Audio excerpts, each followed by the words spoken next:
USA. Right There we there. go. Let's go, guys. Episode 7 in the ring. Master Covert, Master Oliver. Congratulations, CJ. So close Woo! to predicting it. I mean, we said it though. We said it. Hey, gold medal, and I believe he was this close. Was there, I watched quite a bit of the Worlds. I know you did too. I'm sure a lot of people did. Was there a more dynamic player there, though, than CJ? I mean, I'm going to throw maybe a little bias towards our ways, but I'm going to say, if not CJ, maybe definitely top 3. He was the most fun to watch. Yeah. He's the athlete that Yeah. you want each student to look at. He's Yeah. not boring. He's an exciting fighter, and no disrespect to the world champion that did win, Snoozeville, dude. Yeah, no, it's just a different style of game, and CJ is he's so dynamic and so athletic, and his confidence level is just so much higher that he throws caution to the wind sometimes and says, "I'm just going to go for it," and he does. Yeah. And a lot of times it pays off, and that's that risk versus reward that you want your athletes to understand, and CJ has it. So young athletes out there, man, go copy it, because imitation is flattery, but it's also successful. Absolutely. The drought is over. Yeah. 14 years. Our Yep. country, no men's world medals. CJ, well done, man. Yeah. And you know what? It might be a super early prediction, but I'm calling it now.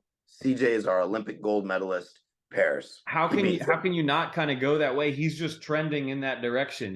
He's just continually on podium, and each time changes that color to a better one. And I tell you what, I know he's fought Italy a few times, but he's closing that gap. It's a razor thin margin, and by this time, the Olympics, I think my money's on CJ. You know what's crazy is I saw something the other day. You know how people always go, I wonder how Tyson and Muhammad Ali would have faced off with each other, and I'm a big Mike Tyson fan. Same. But I saw a thread the other day. CJ, Stephen Lopez. If I could somehow arrange time travel and be able to watch that fight, the amount of money I would dump on pay-per-view to watch that fight live on ringside. Give me a ringside seat, man. Yeah. Sell me a ticket. I want to watch it, because CJ is continuing the domination that Stephen Lopez created in the minus 80 category. Here he is. He's just continuing that tradition of we're going to dominate it. And man, I love it. You know what's crazy though is our last men's world championship was Stephen Lopez. That was our last world champion. That was I think 2009. Yeah, 2009, 14 years, and here we are again. CJ was 8 years old. CJ was 8 years old. I do like to. Wasn't it? Danielle Pelham, 2009 was female bantamweight, yes, minus 53, and the next time we won a women's world championship was Michaela Greenwood and minus 53. So it's kind of funny how these things play out a little bit. But listen, first off, I can't express the amount of gratitude that we have for all of our Team USA athletes. It's no joke to go to world championships, represent your country. It's a big deal. It's the biggest stage, the world's hardest tournament. I don't care what tournament it is. Maybe not the most prestigious because of the Olympics, but it is the hardest, in my opinion. Amen. And go out there and represent the United States. We are proud of you. We're happy that you were there. And you know what? Let's just get back to the grind. No matter the result, get back to the grind. We got some going to Grand Prix, heading over there now, I think. Yeah, they got quite a few going over. So yeah. I mean, I'm going to piggyback off that, Master Oliver. I mean, we are so incredibly proud. I watched each of our USA team, and you represented our country, and we cannot thank you enough for that. Yep. So great job. Be proud of yourself. Don't never obviously be satisfied, but be ready for the next. The countries that just, dude, we called it. We said Korea was going to be in the top 3. Yeah, but I got to be honest. I think they had 4 medals, but they had 3 golds, which pushed them into first place. Correct. Yeah, they had 4 quarterfinals. They were close to having 8 medals. Yeah, they were. I just thought maybe a couple more athletes were going to sneak onto the podium, but they did do enough to get first. So, I'm curious as to whether they lived up to Korea's standards. Right. So that's my curiosity. They're going to prefer. Yeah. Korea's definitely going to prefer KP&P over Dato. And that they make a lot of the decisions. So I mean, no disrespect, but I think pretty much every country at this point prefers KPMP over Data, with the exception of maybe Mexico, because Mexico, right? Well, Go from number 1 to the top, I think, what, 18? no, We I thought they finished? were like 30th. I don't remember. I mean, it was. No, because they beat us, I believe, Oh, in that. Sanstoris got a medal on the Yes, last sir. day, didn't he? Yeah, that's right. Yeah. Okay, so yeah, I mean, they went from 7 medals down to what they were this time. So it was a vast difference between last World Championship 6-7 months ago to now. Oh yeah. I mean, we saw the difference between Dato and KPMP was just on full on display, was it Yeah. not? Oh, it's ridiculous. And Yeah. but the top 3 was Korea, Turkey, Croatia, Turkey and showed but up. something that I'll admit, I was wrong. But I was right a lot on some Yeah. of these gold Yeah, medal. I'll concede the win. I think you outpicked me here. I'll concede Yeah, that but win. I thought it was very cool that the 3 picks that we did have together Yeah. won, which Yeah. was Turkey's Nafia Kuz. Kuz. Yeah. Yep. Yeah. And Chikzise Yeah. gold, and then CJ, but Yeah. this close. Yeah. So I thought that was Yeah. very cool to see that we were on the same page. Like where I was wrong, Russia does need no rust dusted off. They're back, baby. They're back. They're back. Like So strong too. And they weren't even at full strength. Like they correct. had some of their best players not competing. Correct. So the argument could be made that maybe Russia at full strength could have been in the top 3, if not top spot, because they did well with a team that's not as full as it normally is. Yeah, some of these countries truly stepped up for it. And now let's bring up USA. So we went over the top 3. We didn't even finish in the top 20. No, we were 21st. We finished with 1 silver medal, which is super close to gold with CJ, and 1 quarterfinals match with Michael Rodriguez. And all our other athletes were phenomenal. They did great. We can say, oh, the draws, or we could say things like that, but we're just going off the facts. I believe USA we finished behind our own Pan American region. We finished behind Brazil. Yep. We finished behind Mexico. Yep. We finished behind Canada.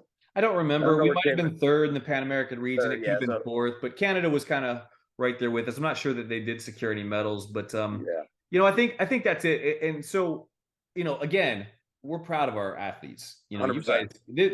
Anytime we talk about improvement, it's never the athlete's fault. It's what are we not giving the athletes to propel them to the next level, or what are we not able to provide them or do for them to get them to the next level.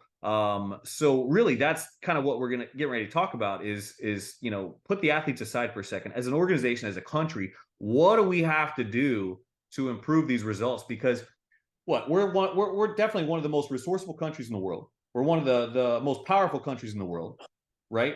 We've got athletes and sports, and I mean, we are always dominant in almost everything that we do. What do we have to do to break back into the top 10, or better yet, be in the top 5? Areas that we used to experience when we were, 20 years ago. How do we get there? Because the results just haven't been there for a while now. Yeah, I think you hit it right on the head that the United States is the most resourceful country. And we are still a powerhouse around the world when it comes to whether it be funding, whether it be just resources that we have, the knowledge that we have, the connections that the United States have. So we have the top-notch training, we have the top-notch this, top-notch that. It's like, okay, hey, what is this missing link? Or you got to look at it and go, what's wrong? I mean, you see in our professional sports. All the time. So let me ask: can we classify Taekwondo as a professional sport in this country? I mean, if we're competing at World Championships and Olympics, and we're sending out officially fielded teams, full teams by law, I mean, do we classify ourselves as a professional sport? I know what the actual definition is, and I know that they're not paid. NGB and all that kind of stuff. Sure. But let's put all that aside. Are we a professional sport? Should we treat this like a professional sport? I believe if you asked CJ, hey man, are you a pro? Yeah. He was like, heck yeah. I'm a professional Taekwondo athlete. Correct. Absolutely. Correct. I think Steven Lopez would have said the same thing. Oh yeah. And the fact that they go, oh no, but to be a professional, you have to be paid for what you do. Well, you know what? Then maybe we should pay 'em. Well, I mean, and truthfully, there's rumors out there of athletes that are getting, funding and stipends and all that kind of stuff. And I won't even get Sure. into those details because No, unless no. somebody like CJ wants to actually talk about it, that's their business, and that's not disclosed to us. But I agree. I mean, if you are an adult and you are doing Taekwondo full time, without doing another job to Yeah. support yourself, et cetera, et cetera. I mean, we have to classify you as a professional athlete. Oh yeah. Yeah. I mean, you 100% being a part of that national team has Right. to be that. So, okay. So we're right there. I mean, in our country, I would love the day to come, but we're not going to be more popular than baseball, hockey, soccer, No. baseball, football, Yeah. those sports. But in our Taekwondo community, I watch Taekwondo over that, All day long. So, but you see every offseason there being Well, a change. I think so. So I saw a graphic. I don't know. It was yesterday, I think, from Don Lewis, who Don does good statistical analysis. On He's the WT data and yeah, facts. yeah. Yeah. So he does good statistical analysis. He's always got numbers crunching and kind of letting numbers lead him to this direction, that direction, et cetera. Sure. And I saw his graphic yesterday that said technically based on seedings, we performed above expectation at World Championships. And I understand the math. I understand based on where their ranks, where they were put in the bracket, where they finished or where they lost, we exceeded, maybe by a slight margin where we were supposed to based on that seeding. My question though is, are we okay with the seeding that we have? Like this is the work that we put in leading up to this World Championships. And I mean, we need better seeds. We need better exposure. We need more experience. And if we're not getting athletes this exposure and these points or giving them the opportunities to get these things, then our expectations are always going to be down here. And it's pretty easy to meet or beat expectations when the expectation is down here. But Yeah. that our expectations are not Korea level or Turkey level or Great Britain level. Our expectations are down here. How do we raise those expectations based on the seeding and performance leading up to it? Yeah, because projections don't always tell the whole story, and I'm Correct. big on projections too. I run numbers all the time. Right. And hey, and we appreciate the fact that he takes the time to put Yeah, all this information cool. out. Yeah, I mean, hey, I'm not going to do that. Right. So, but here's my thing, and you said, how do we raise these expectations? And a lot of people are going to say, well, our Olympic gold medalist is battling an injury. Our world champion gold medalist was unable to attend. But here's my thing. Why do we not have a B, C, D like the other countries ready to go and perform? So that's a great point. But let's look at Korea, right? Obviously, it's a different program. It's a different model. But look at Korea. They had the GOAT in minus 68, right? Daeon Lee for years. I mean, he's just won all kinds of stuff, right? This is his first World Championships. He didn't play. I don't think he coached. And he coached. He coached the 68 to gold. So yes, the guy that comes in and takes his spot steps in and takes gold. So yes, we were missing Michaela. She's awesome. We were missing, Anastasia. She's awesome. So we had a couple of our heavy hitters that weren't there, but we have to raise our expectations so that we can't be solely reliant on the A team. We have to have the B team ready. We have to have the C team ready. And realistically, we need the B and C team to be pushing the A team because that's what makes the A team even better. 100%. 100%. You have to have that. Right. And I'm going to use the word that we see everywhere. The pipeline. Right. The pipeline. Where's the pipeline to push these athletes to be better, to reach their full potential? I mean, it has to. Go ahead.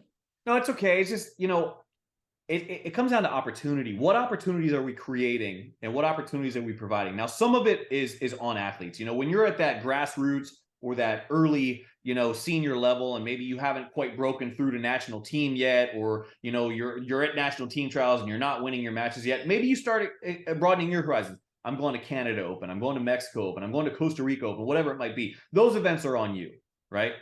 But if we have opportunities as a country, are we harnessing them for our athletes? And my case in point, and again, nothing against the athletes, and I'm not trying to stir the pot against an organization per se, but look at Cadet Pan Ams. That just happened in Dominican Republic a month and a half ago. We took a team of 17. Well, there's 20 athlete spots on cadet team. Why did we only take 17? Because we couldn't fill out 3. Okay, that's the first problem. The second problem is they allowed us to put 2 athletes in a division because of the new height requirement in cadets. Let me pause you real quick for and ask the question, just so I'm following on this cadets, because we have cadet world championship coming up, and we'll get to that in a second. This cadet Pan Am championship, Pan Am, was this team funded or self-funded, or was this is, and I'm going to get there, but this is a self-funded trip. So if we had the opportunity to put 2 athletes in a division, and it's self-funded, which means it doesn't cost, you know, our organization, national governing body, any money. So we have no budget that we're, you know, obligated to spend for these kids. Why are we not giving them the opportunity? Worse over, when we had athletes that were on the A team and they heighted up because they grew from team trials to the Pan Ams into another division, we left this division empty. Why did we not have the B team go? It's self-funded.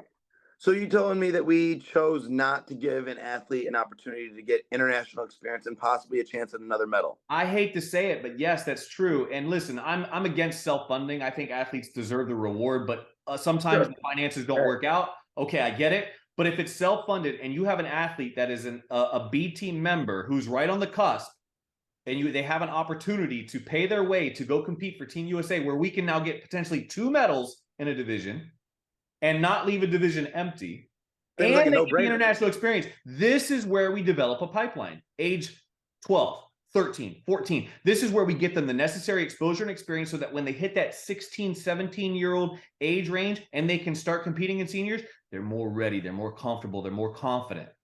I mean, think about it, brother. I mean, think about all the 17-year-olds that just won world championship, you know? I mean, so if they're around that 12 to 14 age, and the Olympic cycle is 4 years from now from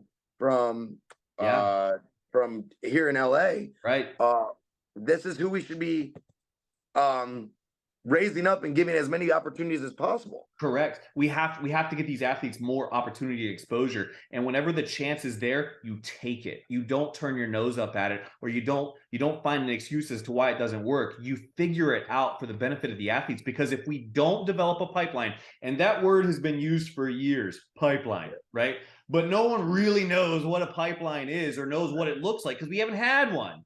We have to have one, because most of these other countries, Turkey, China, Iran, all these countries, they don't care how nice you are. They don't care whether you're the most likable or talented athlete. If you're not performing, they're moving on to the next person. And that next person is more than capable to step in and win. We need to be able to do the same thing. And that's where we're at. It's not that we're not disloyal to our athletes that are representing the United States. It's just, and we love them the next man and are proud of them. And we're proud of the athletes that we have. This has nothing to do with against our athletes. We are proud of them. We want to make sure, what can our country do to help them be that? So our A team that went to Worlds, okay, how do we get them with the B team and the C team to elevate them up? That's where what we're looking at is going from. When I went to, when I was in Europe with the TOPS team back in March, we showed up in Belgium. Turkey showed up. They had like 30 athletes. Love that. It's a G2. They showed up with 30 athletes with their official national team and their official national coaching staff. China showed up. They had like 25 athletes with their official national team, coaching staff, etc. And I'm talking to some of the other coaches. I'm like, why, this team is really huge. And they said they're actually using these events as like team trials. Oh, I love that. Like, so they got their A and their B team there, and it's like perform. And when we were in the Netherlands, China, they had 10 rings. Right? I kid you not. Small little story. 10 rings going at one time for semifinals and finals. They announced over the microphone, we need a China coach to ring 9. Right? They announced it 3 or 4 times. China coach to ring 9. Next thing you know, one of these Chinese coaches stands up between rounds and he waves the guy down with the microphone and he goes, boom, boom, boom, boom, boom, boom, boom. And he points around. I'm like, what's he talking about? I look around. China was in every ring. Semifinals and finals. What an awesome problem to have. No, it really is. Like, what an awesome problem. But it's like they're that deep that they can do that, and that's a great problem. And meanwhile, I hate to say it, but we weren't in any semifinals. No, we weren't. Right. So my thing is I think that we're going to use that pipeline up. So I love that idea of, hey, we're going to go to an open, a G2 event and you're going to go there, and we're going to look for performances and treat it as like a team trial type of ordeal. I mean, do you think that it's our country that because we have so many clubs and associated that we can't all seem to? The reality is, it's my personal opinion that, every country's different. Every country's going to have a slightly different model, right? Everybody talks about how great, Great Britain is, and et cetera, et cetera. And yeah, they are awesome, but they also are lottery funded. Money's not an object. They got a big budget. China's got a big budget. Turkey's got a big budget. What's our budget? And how are we spending it?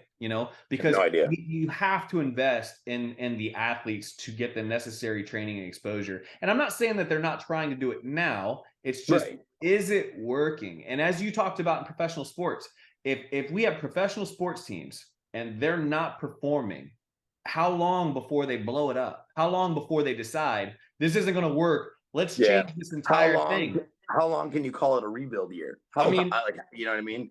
The Milwaukee Lions, Milwaukee Bucks this year, they were the best team in the NBA in the regular season, but they lost their first round in the playoffs. Coach fired. He just won a world title, what, a year ago, 2 years ago? Correct. I mean, we live in a society today where it's a win now mentality. We have to be able to win now. We've got to be able to do this, And other countries, absolutely, they're winning now. How do we get there? Right. So that, like you said earlier, how do we raise the expectations? Right. Can we stop settling for making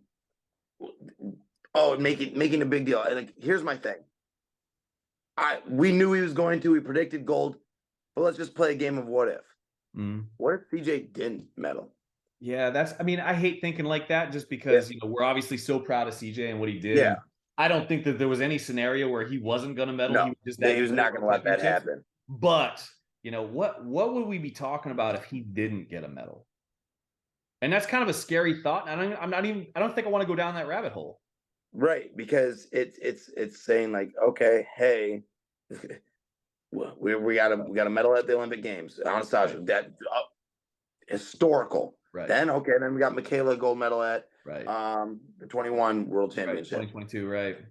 And then we have CJ, who is going to be, he is a superstar. He's got our silver medal. He's going to go down and do something awesome in Paris.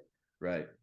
But when do I get a chance to say Team USA was awesome? Not just one athlete. Right. When is that going to happen again? Right. And the things that you're bringing up and things that could be happening, and everyone working together, and everyone wants this. Right. You know what I mean? It's not like we predicted. We wanted 4 or 5 gold medals from World Championship. We wanted that.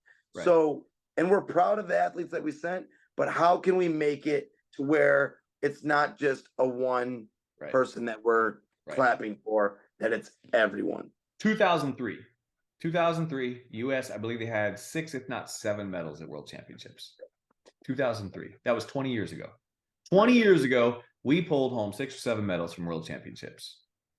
And that's awesome. I mean, like, if we came home with 6 or 7 medals from this World Championships, this podcast today is short and sweet, and it's like, great job, see you next time. Yeah. I mean, that's the reality of where we're at. But we talk about these things, and we have opinions about these things because we're passionate about these things. Yep. And if you're involved in Taekwondo, I don't care if you're a referee, I don't care if you're an athlete, I don't care if you're a parent supporter, I don't care if you're a coach. It doesn't matter to me. You're entitled to an opinion about what's going on, and voice it. Because that's how sometimes change starts, and that's how sometimes we fuel and motivate programs and people to become better. And all I can hope for right now is that the organization, the NGB, who sent this team to World Championships, is really looking at the data and being like, is this where we hoped we would be right now? Is this where we hope we would be right now? And if this is where they hope they would be, I would love to see a timeline from when they started to where they hope to be one day, and kind of see if it matches up. Because from my standpoint, this is not where I want to be. I would love to know what does dominate 28 mean? Does that mean we are? Well, let's go by expectations or projections.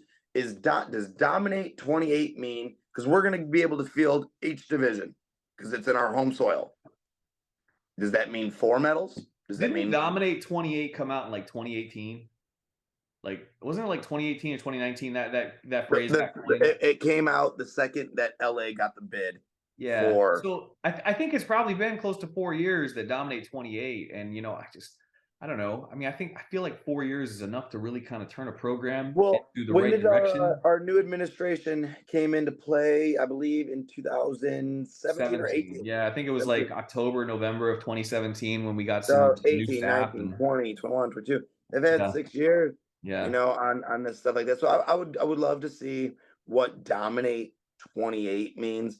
But what I'm hearing after all this stuff, and you and I love Taekwondo. I Yeah. love being able to Yeah. support the athletes. I love my country. Um, Maybe there's something in the future that I'm gonna scratch some head and ideas of to something needs to be done for these athletes to whether it be financial support or preparation or doing something or maybe our pot two region becomes something like I don't know they start working together along those lines and but USA's got to do something to because if dominate 28 is one medal then okay we already dominated Right. you know what I mean but if Well, you know what? dominate Maybe we start simple. Maybe we reach out to CJ and we're like, what are you doing? oh yeah, because everyone needs to do what he's doing. Tell us what you're doing. And Yeah. then maybe that helps bridge the gap between all of us who are passionate and the guy who's actually doing it to be like, here's how I'm doing it. And let's maybe motivate some others to do it. And, if anybody in the organization wants to come in and talk to us about what the plan is, they want to talk to us about what's going on, let us know. We're Yeah, some all transparency of actively letting us know what's interested. going on.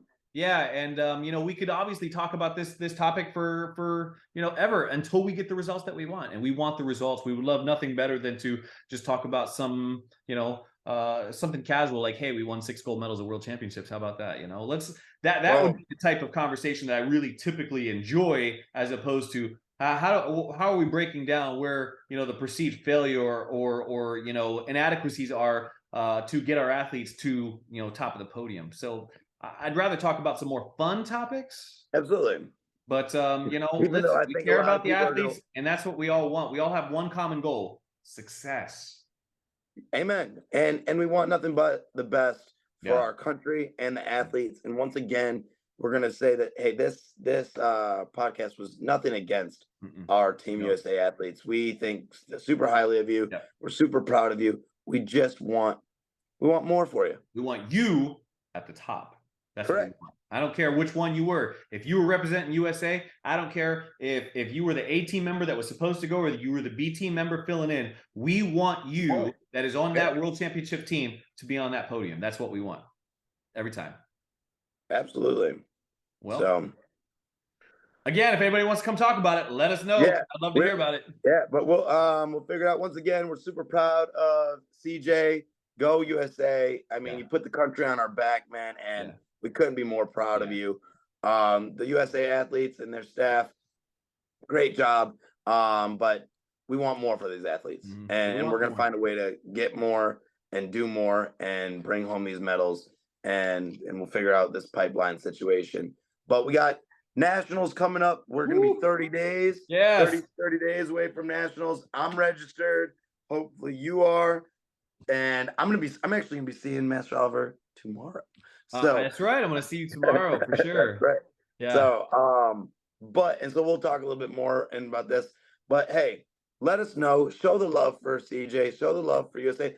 And if you want to come on here and let us know what you think's going on, we're about it. And we want to make sure that everyone knows that, hey, we just want the best for our country because we truly believe that our country is the best. Send us some, we've gotten quite a few Facebook messages and we appreciate those. Yeah, no, we love it. So we've gotten some messages from people talking about the show. And we definitely love that stuff. If you guys have some ideas or things that you would love for us to maybe talk about, let us know. We'll take a look at it and we'll kind of see what works with the timelines and the schedule, but send us some ideas and suggestions because, we do these shows for you guys to enjoy and listen and kind of get you thinking. So be an active participant. All right. Yeah, absolutely. And those that have showed love, it does not go unnoticed. We truly do appreciate it. We want to do this for the athletes, for our country, and just to create another source of transparency for what's going on and what we're seeing. And we're heavily involved in Taekwondo, so we want to make sure that we're not leaving anybody in the dark. So once again, this was In the Ring. I'm Master Covert. That's Master Oliver. We will see you next time. And next time, we will have Coach Nikki back in with Yes. us. All The right. World Championship is over. We will get her in. So hope everyone's doing great. And we'll see you on In the Ring next time, but we'll hope to see you soon at Nationals. All right, guys. Peace. Take care.